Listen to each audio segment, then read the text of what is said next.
Hello and welcome to Sports This Morning. I'm Cecilia Amogbe. I am Tayo Salam. It's great to have you join us again. And this morning we're starting with Nigeria Professional Football League Match Day 3. We get us talking. Of course, this weekend we'll be focusing on Nasarawa United and, of course, Kano Pillars. You know the reason? Nasarawa United seems to be the team to beat just early in the season.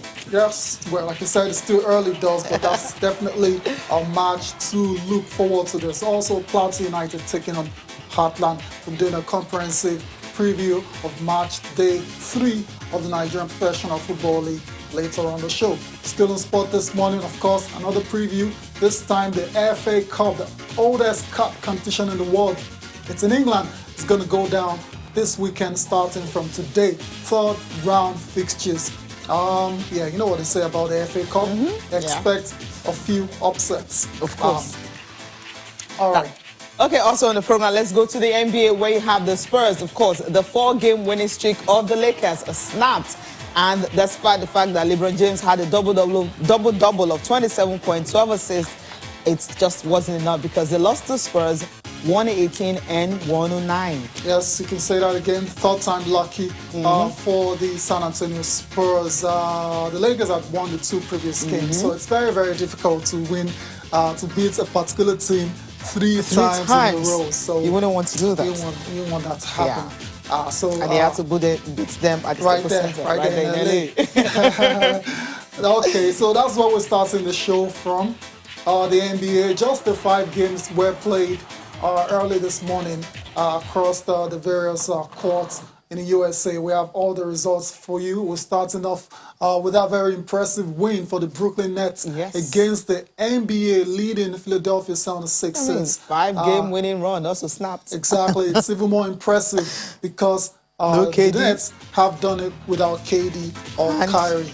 So there you go. That's what I want them to be doing when you don't have these 2 superstars playing. Come on, step up and, get some brilliant results. Don't act like the Clippers.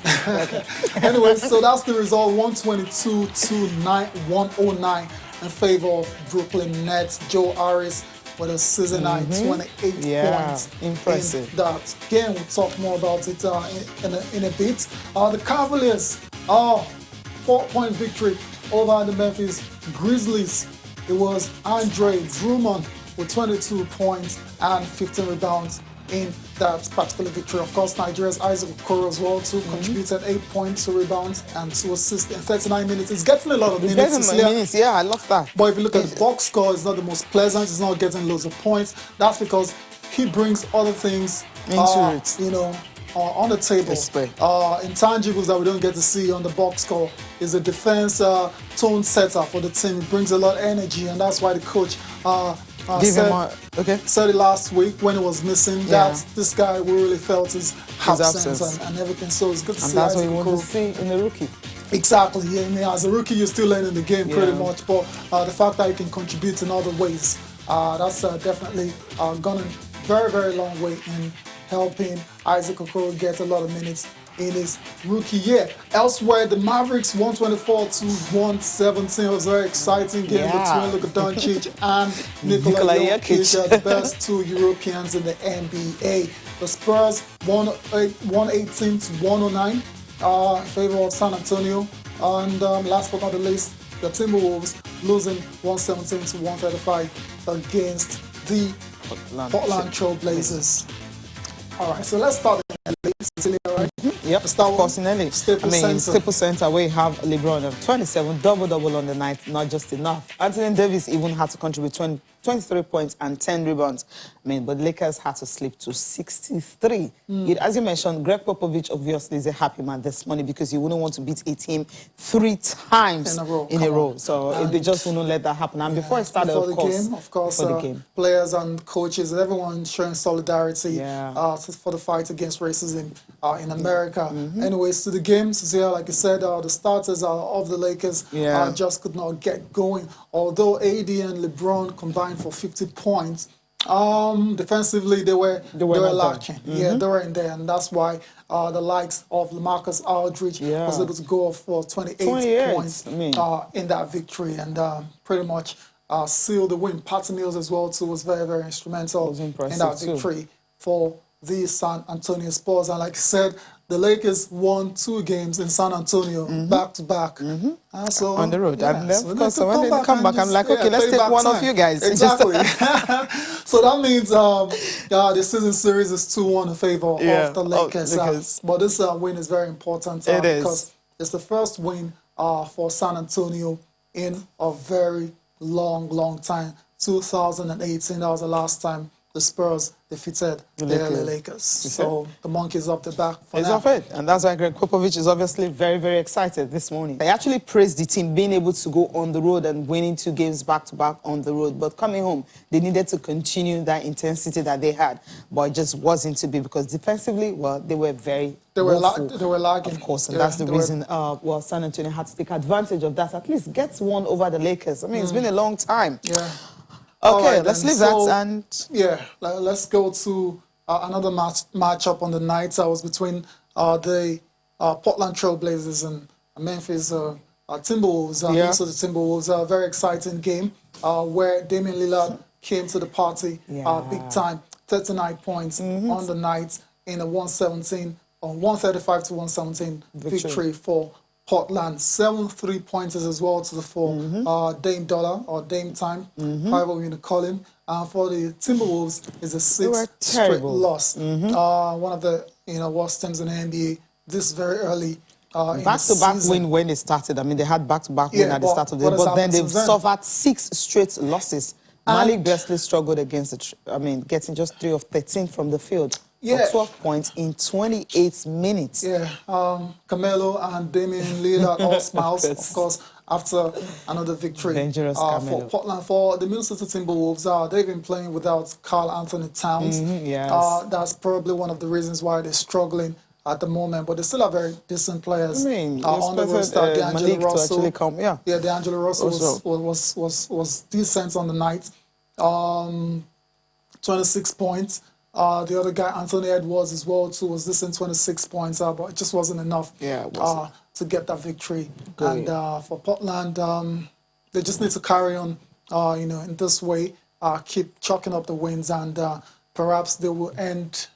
It's too early to start talking about the playoffs just now, but I want into that. If you look at the Western Conference, yes, it's tight. It's tight, and the Lakers, the Clippers, the Denver Nuggets, Dallas. That's probably going to be the top 4 seeds.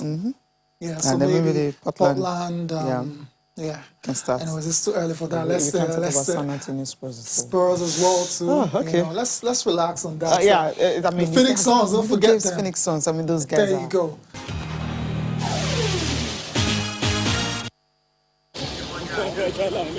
Oh, he's the secretary, Hakim Rabiu Okikio.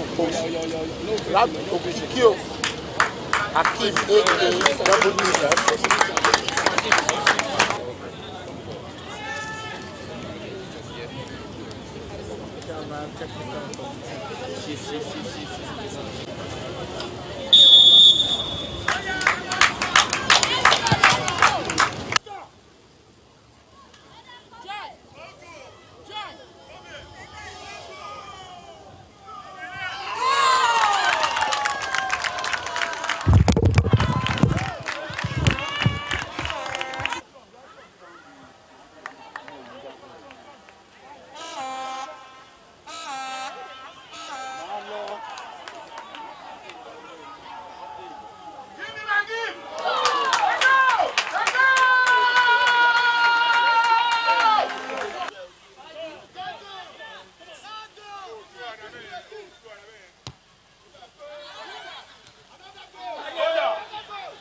Welcome back. Okay, you guys can talk to us on our Twitter handle. MPFL Match Day 3 will get us talking this morning. I mean, the games that will get you talking, the one you will be watching, you know, you have NPFL.TV app where you can actually watch all the games you want to watch. I mean, everything from 4 p.m. on Sunday. And also on while terrestrial, where you have NTA, will also be broadcasting some of the games live, so you can actually, you know, watch any of the MPFL games right there in the comfort of your home. Just enjoy the games. You don't have to go to the stadium because of, you know, COVID-19 pandemic and all that. That's why MPFL have decided to, you know, this streaming app, I know, is really working well. That's where everyone is watching the game. So tell us, which game will get you to, which game are you anticipating for a win? That's where United, yeah, they'll be in action against Kano Pillars. You also have Rangers against Heartland. Rangers, of course, want to really bounce back. Eimba, well, after that, out of the CAF Champions League, they want to actually please their fans by just at least getting a win so that the fans can be happy with them. Yes, you're out of the CAF Champions League, going to the CAF Confederations Cup. Yes, you can also continue winning on the home front and see if you can, well, win the league title. We're still early days anyway. Also, the FA Cup is this weekend. Arsenal is in action, will be in action. Yeah. Manchester United and Watford, of course. The interest there is because our captain, William Troost-Ekong, will be up against, you know, United at Old Trafford on Saturday. There's so many games coming up. Some may just be cancelled because of, you know, coronavirus, a pandemic and all that. Aston Villa, for instance, there are a lot of outbreak in their camp, and they intend to feed under 23 or under 18 players, depending on the outcome of their test also, and that will be going down this evening. So talk to us. On the 17th, they're in action. They lost their game against Côte d'Ivoire, the opening game, and of course they'll be facing Ghana on Saturday. Can they, you know, please? It's a must-win game. It's a must-win game, so, and Amaju Pinnick visited them in Lumen, telling them, look, you have to have that winning mentality. We understand that, yes, this tournament is developmental, but then, come on, you got to win so your names, you will be remembered. So talk to us this morning on some of these topics. Aston Okonakma will be joining us from London. We'll start the preview of the Nigeria Professional Football League Match Day 3. Aston, good morning, and it's good to have you join us. Good morning, Cecilia. Good morning, Tayo. It's good to be on the show. Once again, it's all right. Great to have you, Aston. Okay, let's just take a look at the games for this weekend. Nigeria Professional Football League, run through the fixture. And you tell me the one that will get you talking, or the one that you think it's going to be big, or just maybe nothing to really worry about that one. Let's start with the Katsina and Adamawa United will be in action. Nasarawa and Kano Pillars also in action. Plateau United and Heartland. Here's another game to watch out for. Plateau United got their first point of the season. On the road. Away from home. Can they, you know, go home and try and, of course, make their fans happy? Eimba and Wiki Tourists will also be in action this weekend. Akwa United and Abia Warriors also in action. Rivers United and Kwara United, another game to watch out for. Jigawa Golden Stars and Rangers away from home. FC Fanyuba and Takada FC. You also have MFM and Sunshine Stars, Lobby Stars, and Warrior Wolves to complete the fixture for Match Day 3 of Nigeria Professional Football League. Austin, so which one are you picking on? They're all juicy fixtures. Exciting times for league football in Nigeria. But I think Nasarawa United and Kano Pillars will really get us talking. Guys, remember, I think 3 or 4 years ago, when Kano Pillars had that unbeaten run, remember the team that went to their house to beat them? It was Nasarawa United. So this fixture has got a little bit of bad blood tied around it, but I'm so certain we're going to see some good football with it. Nasarawa United, they started well this season. Kano Pillars are beginning to find their feet also, so it should get us talking. Of importance, Aqua United, they really need to get a win. Remember, they drew their first match, which was a local derby against Dakada, and then they went to Enugu to lose to Rangers. So play Abia Warriors at home. We really want to get something out of it. Don't also forget that Abia Warriors are also looking for their first win of the season. And Kukunama has charged this team that, look, they need to start getting those points early now. Otherwise, they start struggling. So Aqua United, Abia Warriors will definitely get us talking. Southwest Derby we have in MFM versus Sunshine Stars. Sunshine Stars, they're also loving what they're doing with the season. MFM also has started so well. So let's see what that we give to us. I'm sure you guys expect me to talk about Eimba and then what to expect from them. But maybe we're still trying to see what this team can give to us this season. I told you guys that if they consider a goal against Almeric, then it's over. And that's what happened in that match. And I didn't see the level of conviction I wanted to see from a team with hunger when they played Abia Warriors at home. So hopefully against Wiki Tourists, they will show us the quality that they've got. And I would also like to see what Plateau United will do at home against Heartland. They are beautiful, juicy fixtures for league football in Nigeria. Okay, you can say that again, Austin. Let's not forget Rivers United as well. They'll be in action against Kwara United. Kwara United won the first game away from home. They were looking forward to playing Aimba, but that game was postponed because of continental engagement. Now they'll be champion at the beat to get all 3 points in Port Harcourt. Just two teams with perfect records so far after 2 games, Rivers and Nasarawa United, and those 2 teams are involved in very, very interesting fixtures this weekend. We'll see how it pans out over Sunday. All right, let's move on from the NPFL now. Let's go to Lumetogo. Austin, first game was a loss against Cote d'Ivoire for the Golden Eaglets. They have the opportunity tomorrow to get their first win of the competition and perhaps hope to qualify for the CAF Under-17 AFCON, but they take on Ghana. And Ghana, we know the history between these two sides, the rivalry. 2 of the most successful Under-17 sides in the world. They're facing up each other on Saturday. How do you see this one playing out? Pretty difficult for the Golden Eaglets. Whenever I do analysis, that has Nigeria and Ghana, I struggle. Even with the Channels International Kids Cup.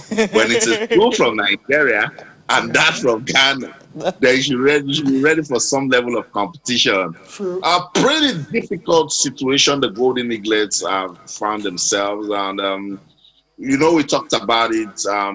Them not winning their first match will be very, very difficult. And then I'm the guy that is always preaching that at that level, we should slow down. We should look for the positives. We should encourage because it's delicate. It's not win at all costs. True. But with Nigerian football, when you lose one game, you must win the next one.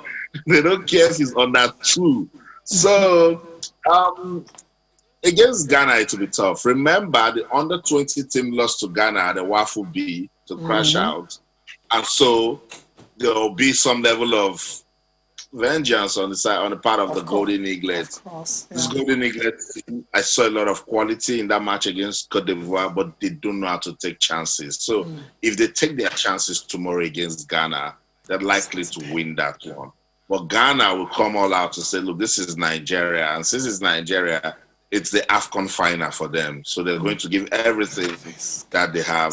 But let's just wish the Golden Eaglets all the best. And let me use this opportunity to charge the Nigeria Football Federation to keep up the goodwill with grassroots. Don't take this result from this WAFU B and say, oh, why should we give attention to the age grades? No, there must be this always something positive when you put when you invest into anything that has development.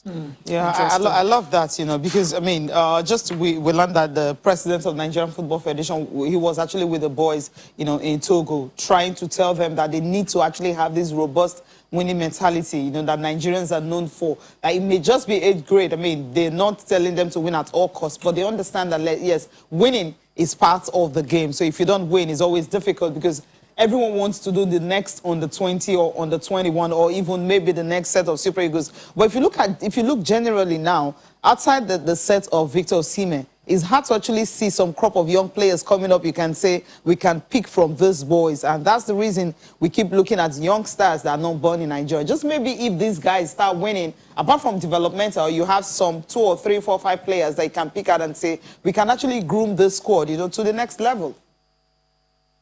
Yeah, I think it's a problem of connection. The Nigerian Football Federation, they're doing their part in terms of youth football. And every time I have an opportunity to talk about this, I give a shout out to Barrister Sheyi Akiwumi, who is in charge of youth football. They work with us with the Channels International Kids Cup, but there seems to be a missing link, Cecilia, between what the academies do and how the federation can monitor them. I think that when we start getting that, put regulations and ensure that you monitor the activities, you put in place good surveillance to know the players that are doing well that you can bring to the team at the state level also, charge the state football council to do what they can, bring into that mix have a whole pool of talents, and then every year you go there to pick the best of the best. I keep saying it that if we get it right at the under 17 level, you mentioned Victor Osimhen, but it wasn't just Victor Osimhen that was at that breakout at the World Cup. Where are the others? We keep saying this every year. We've won the World Cup 5 times at the under 17 level.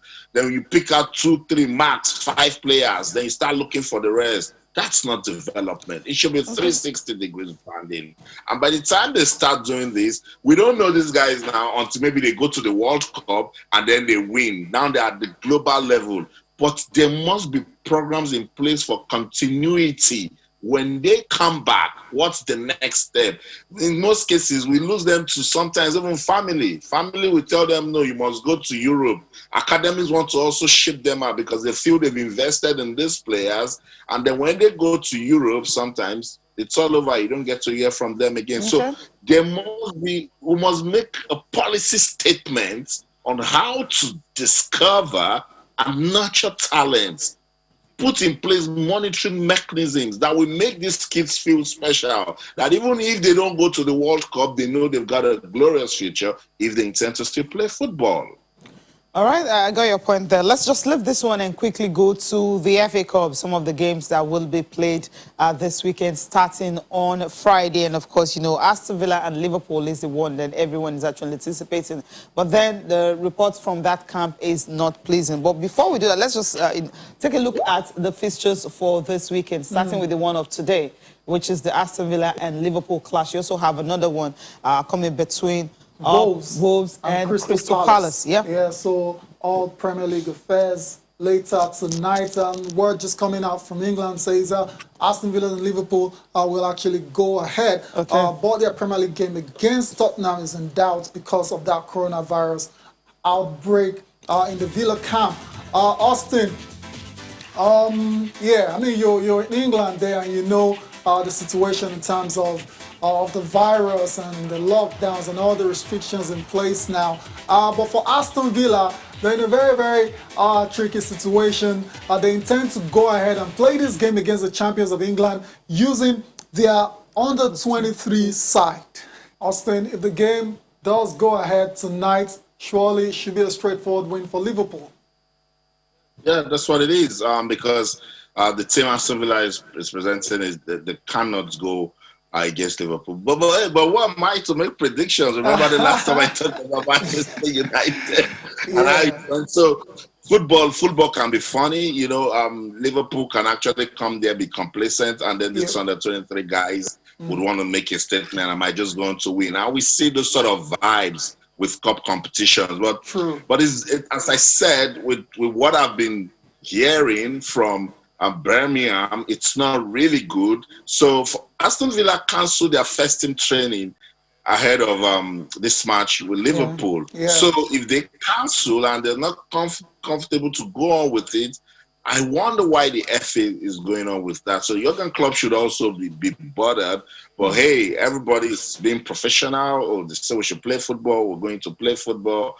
But man, with this current variant and the way it is creeping is very scary. I tell you this, Southampton's tie at St. Mary's Stadium has been called off after League One club Shrewsbury complained about positive cases from their tests. So the good thing is that we're testing and persons are getting to know what's going on, but it's still scary with the sort of numbers that is being produced in the UK.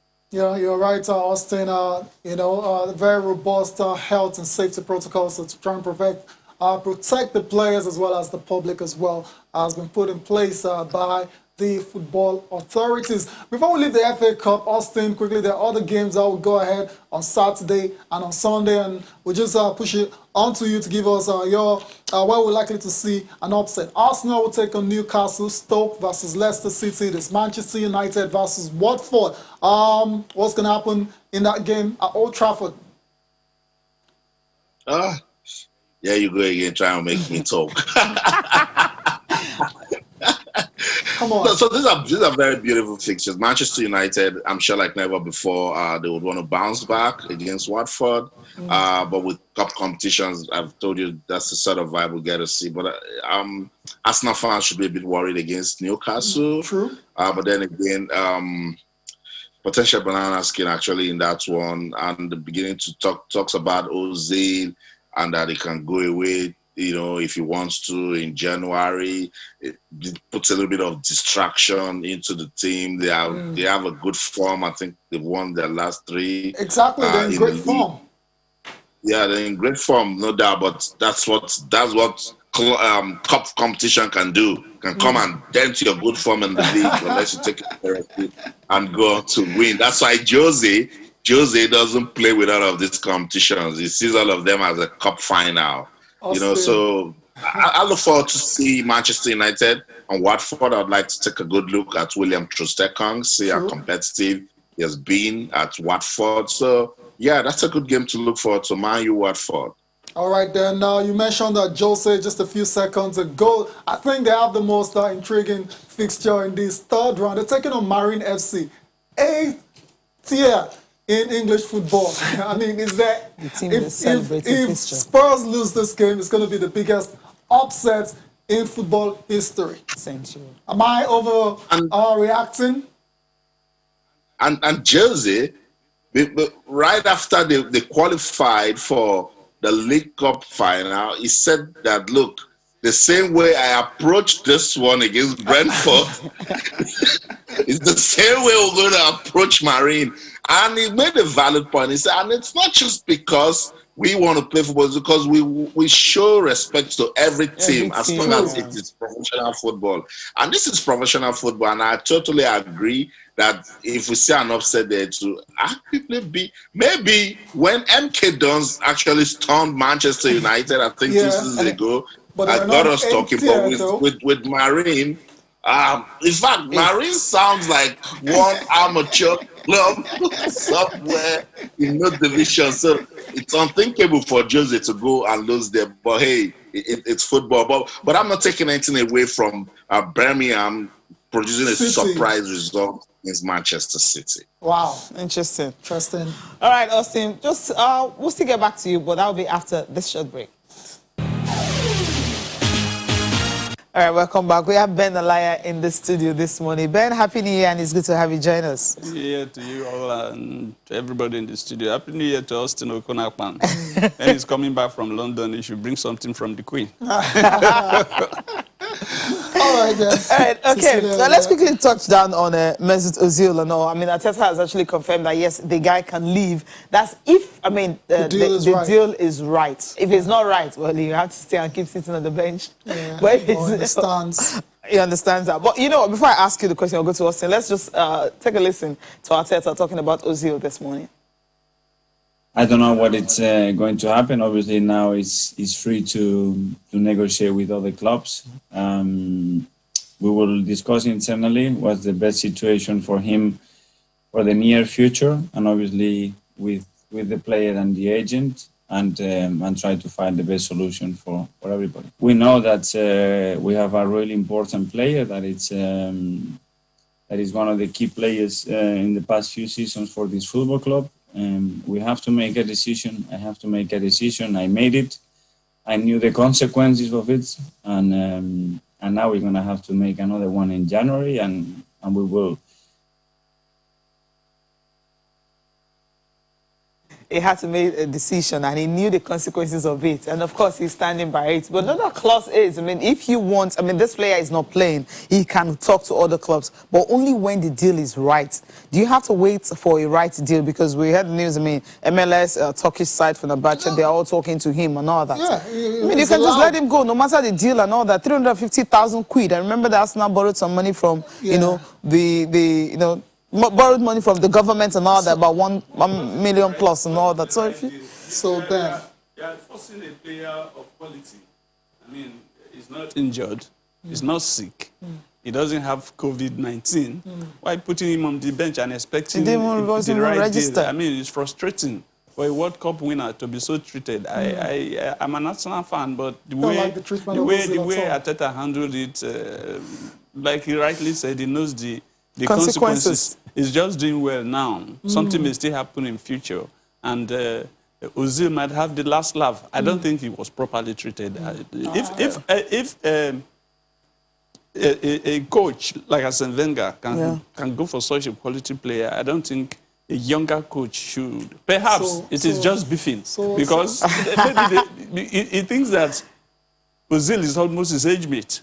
So he should not be playing under him, perhaps. Lacazette is there already. Lacazette is also not there. The older player, Williams and all that. Exactly. So that's not an issue. But Ben, to be fair to Arteta, I mean, there are talks as well to that this decision was made at boardroom level, and Arteta pretty much just had to go along with it. Didn't really have much of a choice. He said he took the decision. But that's what he's saying. He said he took it. Yeah. We're not looking at boardroom mode. He said it, that he took the decision. Yes, and he knows the consequences. So he's facing it. Austin, many thanks for joining us on the show. Hopefully we'll get to do this again next week, Monday. Thank you. Thank you so much, guys. Good to see you, Ben Alaya. Happy New Year. Happy New Year to you.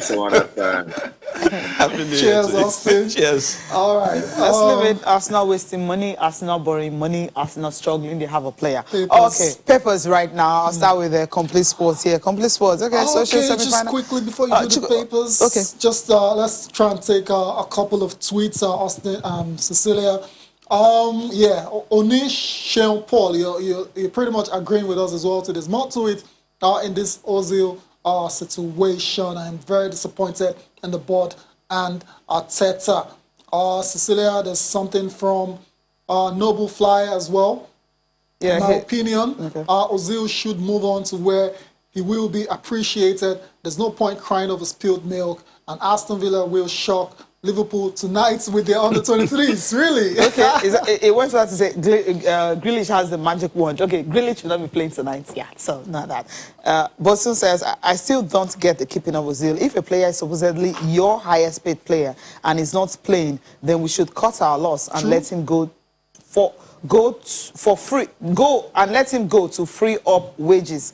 I think there's more to this than revealed. Only Sean Paul last tweet for the show. There's a decline in the quality of football we play in Nigeria over the years. We see how our teams perform globally, but it's on a decline. And instead of progressive movement, we need total overhaul. He's talking about the under-17 performance. Football generally in the country. Even the club sides, none of them is in the Champions League. Exactly. Is out. Football in general. Don't worry, it's COVID period. Who bounced back? 2022. You see who bounced back. Let's look at the papers now. Start with their Complete Sports here. Chukwueze guns for 80th La Liga appearance.